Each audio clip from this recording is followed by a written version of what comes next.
জি আচ্ছা আপু। আচ্ছা ঠিক আছে, আমরা এখন একটু নিচে যাই যে মাখরাজ বলতে আসলে কি। মাখরাজ আসলে কি?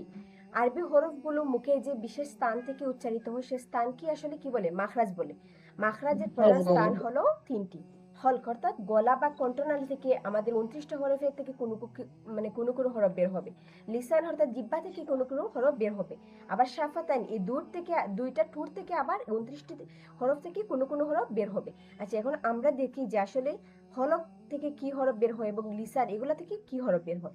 আমরা যদি একটু লক্ষ্য করি যে হলক বা গলা থেকে 6টি হরফ ব্যবহৃত হয়, গলার 3টি অংশ থেকে 6টি হরফ উচ্চারিত হবে। এই যে গলার নিচ থেকে, আপনি যেহেতু এগুলা উচ্চারণ ঠিক আছে, উচ্চারণ যদি আমরা বলি যে উচ্চারণ যদি আপনার ঠিক থাকে তাহলে এগুলা মুখস্থ করার দরকার নেই যে গলার নিচ থেকে হামজা আসে, এগুলা মুখস্থ করার কোনো দরকার নেই। আপনার যেহেতু মাশাআল্লাহ উচ্চারণ ঠিক আছে, শুধু আমি আপনাকে যে যাতে আরেকটু আপনারা ভালো করে জানেন এজন্য একটু একটু পড়ে যাচ্ছি, এগুলা মুখস্থ করার দরকার নেই ঠিক আপনার। আছে। আচ্ছা, গলার নিচ থেকে আমরা দুইটি হরফ উচ্চারণ করব, হামজা এবং হা। এই যে এই হাটা আমাদের হ্যাঁ। উচ্চারণ করতে কোনো কষ্ট হবে না, একদম স্বাভাবিকভাবে আমরা এই হাটা উচ্চারণ করব। যেমন এটা পড়বো হামজা, এটা পড়বো হা, হামজা আর হ্যাঁ। হা। এটাই হ্যাঁ। কি আসলে যে হালকা কাশি দেওয়ার মতো করে এই দুইটা আমরা উচ্চারণ করবো, হালকা কাশি দেওয়ার মতো। আচ্ছা, আর এই দুইটা তো দুইটা হরফ, একটা হলো হামজা একটা হলো হা, এটা তো দুইটা আলাদা আলাদা হরফ কিন্তু একটা জায়গায় আসে, মানে পার্থক্য আমরা কি বুঝবো? পার্থক্যটা হলো আসলে এখানে যে হাটা হবে নরম ভাবে বা স্বাভাবিক ভাবে।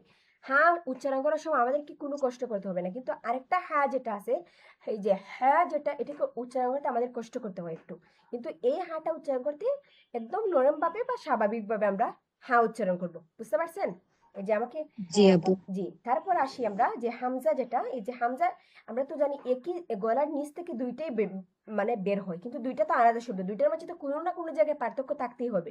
তাহলে এই পার্থক্যটা আসলে এটাই যে হামজাটা পড়ার সময় আপনাকে উচ্চারণ করতে হবে একটু জাকুনি বা ধাক্কা দিয়ে, যেমন হামজা, এই যে লাস্টের দিক দিয়ে আমি হালকা একটা জাকুনি দিই, হামজা হামজা, বুঝতে পারছেন? জি। জি, আর হাটা, হামজা। জি, এই তো গুড। কিন্তু হাটা উচ্চারণ করার সময় আপনাকে তেমন কোনোই কষ্ট করতে হবে না, খুবই মানে সিম্পল ভাবে হা, যেমন হা। আর হামজাটা উচ্চারণ করবো আমরা হালকা একটু, মানে এভাবে থাকবে, নরম থাকবে, কিন্তু আমরা শেষের দিকে একটু ধাক্কা দেবো বা ঝাঁকুনি দেবো, যে হামজা হামজা, বুঝতে পারছেন?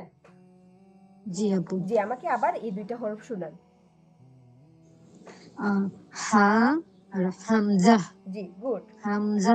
আচ্ছা আপু ঠিক আছে, এখন যদি আপনি তেলাওয়াতের সময় এগুলো মনে রেখে এভাবে পড়তে পারেন তাহলেই হয়ে যায়।